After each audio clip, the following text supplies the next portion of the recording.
I was mentioning about that low pressure. It arrived this morning, 5 o'clock. Strong winds, lots of rain, lots of water, scary, lots of noise.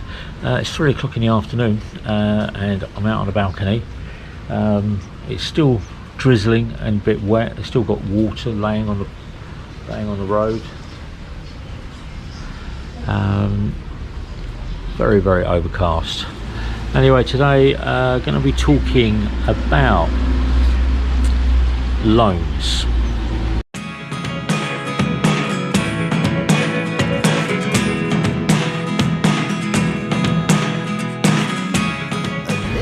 Now, when you come to the Philippines, or you're in the Philippines and you want to go and get a loan, you can get it from a bank. It's one option.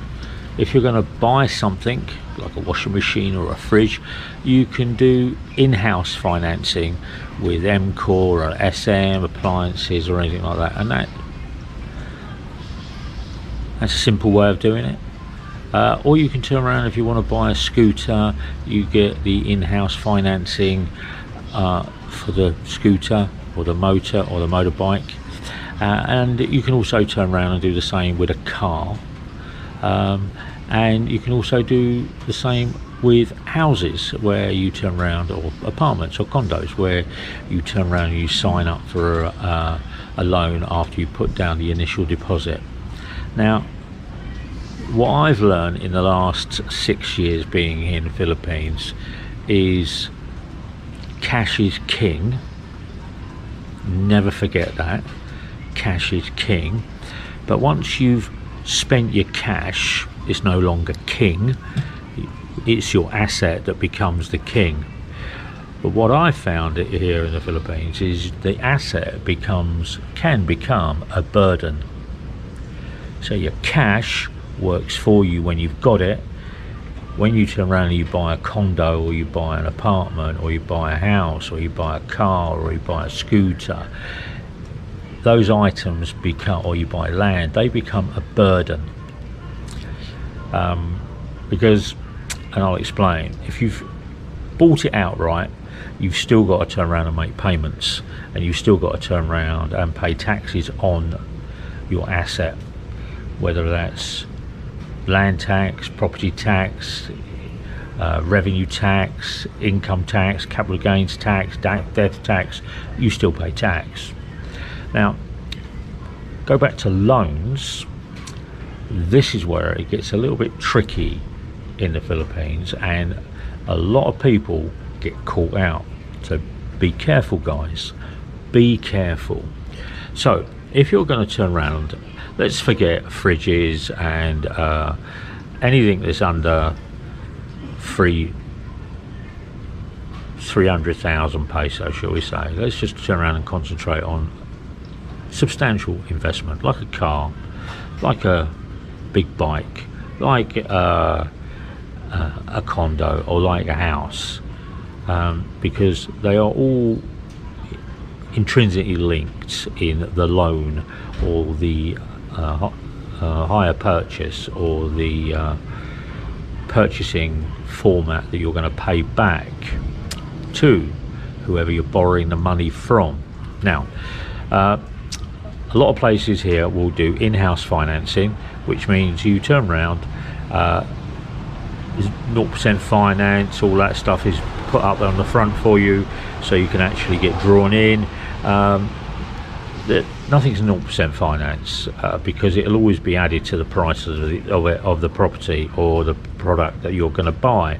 So it might only be 500,000 peso, but because they want to turn around and get you to do it at 0% finance, that's great. They'll sell it to you for 600,000. So the 100,000 is going to cover their payments, their payment option. So when you turn around and you buy, you put down your deposit. Straightforward. They take your bank details, they take your visa details, they take your passport details. If you're a foreigner, it does become a little bit difficult unless you turn around and say, my partner is a Filipino. All of a sudden that seems to oil the wheels to get your finance and get whatever you want to turn around and put through the banks. You put your deposit, you fill out all the paperwork, you put down the terms that you're going to turn around and do, and then you sign on the bottom line. It goes away to the finance house or the bank or whoever's going to give you or loan you that money, and they check out your details, and then they turn around and come back and say yes, no problem at all. So it could be 7 days, it could be 14 days. I've known it take up to 2 months to do checks here in the Philippines on people. It's not like it is in certain countries where you can walk in, buy it and walk out. Now these are loans and borrowing money. This has got nothing to do with credit cards. Yeah, so put credit cards over here. Let's talk about loans. So you put your deposit down, you've been given your money, you've turned around and purchased your item, and off you go, all happy, lovely, all kitty. Now when you come to turn around and maybe sell that item because you want to get something bigger, maybe a house, you want to get a 3-bedroom condo, you want to turn around and get a bigger car, you want to get a different car, you want to get a newer bike, you want to, whatever it is, the loan process is all similar here, and that's the crux that I find quite difficult. So outside of the Philippines, if you were to turn around and buy something and you wanted to sell it, as soon as you've sold it, yeah, you pay back the money you've loaned. Yeah, so you've got something on 5 years, or you've got something on 25 years. If you've got something on 5 years and you want to sell it after 4 years, here in the Philippines you still have to pay the interest until month 60. You might be selling at month 48, but you still have to pay to month 60, because that's the contract you signed to, that's the agreement you signed to. And that's why a lot of people here in the Philippines, I found, don't sell their cars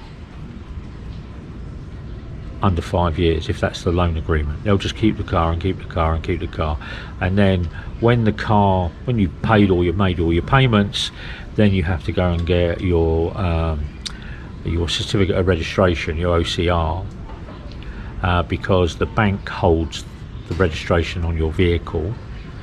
If you've got a loan with a house, they will hold the mortgage and the title deed on your house or on your property until the last payment's been made. So if you've turned around and done a deal on a property or on a condo to make that payment for 25 years, after year 25 you can go to the bank, you've made all the payments, they'll turn around and do a bank check. Same as if you're buying a car, they'll do a bank check to make sure you've got no outstanding interest. They'll release the registration for the vehicle or the registration in the house. Normally takes between 5 and 8 weeks, and then you have to go to the bank that's actually got the documentation in. So you could have bought a property here in Davao City, but the bank that's loaned you the money could be over on Luzon. You have to go to that bank after 20-25 years, sign all the final payments, sign all the final paperwork to release the title deeds to your property. They won't send it. You have to go there and collect it. Same with a car. If your car has been registered, the finance on it is in Manila, you have to go to that branch or that bank in Manila or that finance house in Manila, present all of the bank payments, all of the bank details that you've made, all the payments and your clearance letter, present it. They will then turn around and release the paperwork for your vehicle, and that's strange, because if you were going to borrow money from a bank here in Davao, you would assume that the bank would lend it. No, they put out the loan to other banks and other branches that have got funds that they can turn around and release. But for me, there is this massive tie-in agreement that you sign a 5-year contract, you're in it for 5 years. You can't, if you sell it early, you still pay that whole process for 5 years. And that's what I'm seeing a lot of at the moment. Cars are being sold, or properties are being sold, and the prices are reflective of what they owe on the price. Because you've got to remember, when you buy a house at 2 million peso and you've got a 5-year loan on it, it's not going to be 2 million, it's going to be 3.5, because the banks are making their interest. If you buy a car and it's 1.2 million, it's not 1.2 million, it's going to be nearer 2.3 million. If you buy a scooter, you know, and it's 500,000 peso, it's not going to be 500,000 peso, it's going to be nearer 1 million peso once you've turned around and paid 5 years of payments. And this is what's catching quite a few people out here in the Philippines. They come here and they go, oh, that's 1 million peso. No, add in the interest that you want to put onto your loan, all of a sudden you're up to 1 million. If you pay cash, you can buy it for 500,000. But remember, when you go to sell it, there are people that will come round that want to just give you 200,000 peso for it, but you've paid 5. You've done a couple of years of driving on it, or you've lived in the house goes up slowly, the car depreciates slowly, the bike depreciates rapidly, depending on how you work your finances. And there's another thing that comes to mind here, is that people turn around, and foreigners will go and buy something like a car, like a condo, like a house, and it will be 14% interest, but they've actually got another bank where they can borrow the same amount of money for only 2% on a personal loan, and they'll take that money and then they'll pay off their original loan with that money, reducing their interest payment from, say, 14 down to 3-4%. However, what people are being caught out on is the agreement is for 5 years. That's 5 years at 14%. That's not 5 years, it's not 1 year at 14%, then you can clear debt by paying off the debt. If you go and take option number 2, which is I'm going to get a personal loan at 2.5%, you're going to be paying for your property plus the interest on the money you borrowed over 5 years, which say it's 3 million. That will turn around and equate to around 4.8 to 5.2 million. You pay all that off, and then you turn and take another loan at 2% to pay off that money to reduce your outgoing. You're still borrowing money on money. What you need to turn around and do is take out the personal loan first, buy whatever you're going to buy. And that's why a lot of people, well, a few people I know, just rent.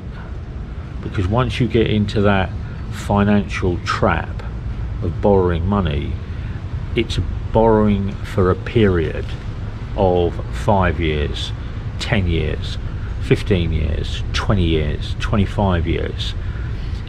It's going to cost you then it's going to cost you your interest, but your contract is for 5 years and the bank wants the payments for that whole 5 years, not just 1 year and then go through the process. There are also processing fees here, and I don't know what the processing fees are at banks, but they're not going to be cheap. Now, I mentioned earlier about credit card, and I'm not talking about credit card. If you want to turn around and you can get a credit card in the Philippines up to about 2 million, but the interest on your credit card, and you'll be paying interest each month, and you won't sign into a contract, is 27 to 28%. So Credit card, big interest payments. Internal in-house financing, cheap deposit, long-term payments for a fixed period of time, and you have to pay for that fixed period of time. Banks, whether it's Maybank or BDO or BOC or BPI or Metro, Land Bank, they all run the same type of loan. It's easier to get loans through the banks now here in the Philippines. Let's rephrase that, Gary. It's easy to get loans from certain banks here in the Philippines. Others want to know what you had for dinner last week, your marital status, how many children you got. They want to know. Other banks are quite quick. Once you put the deposit in, they'll sign the paperwork, they'll give you the authorization letter, and then you just wait 2 to 3 weeks. Cash is in your account, you draw the cash and pay you for whatever you want to turn around and do. In-house financing with cars, they want you to take out loans in franchises. They want you to buy the cars because they've not sold the cars here in the Philippines until you buy it. They've actually got all of their cars on a loan from the dealership, so it could be 6 months or a year. When it comes to the end of that 12 months, they'll sell that car just to get it off their forecourt or get it out of their showroom and get money back in. So they'll offer you fantastic deals, but they won't turn around and take money to sell that car from a bank. It'll always be push you to turn around, either pay cash or push you to turn around and take an in-house loan with Toyota or Mazda or Mitsubishi or whatever it is. So if you're buying or you're taking out a loan, be wary of that little loophole, because where I come from, if I buy a house for 25 years and I want to sell it after 10 years, I sell it for the market value, I release the equity, and then on that I then turn around and pay the outstanding loan up to 10 years, not up to 25 years. I don't have to pay the interest for the next 15 years because I don't own the property, I don't own it. Here, when you take out a loan, you're expected and legally bound to turn around and make those payments. After 25 years, somebody's lived in that house, the house prices have all gone up, all the value they've got is in their equity, in their property. They can't go and buy another house over there. And that's why everybody seems to live in the same areas and the same places for a good amount of years here in the Philippines. So with loans, guys, boys, be careful of what you're getting yourself into. Yeah? Be careful of what you're turning around and getting yourself into.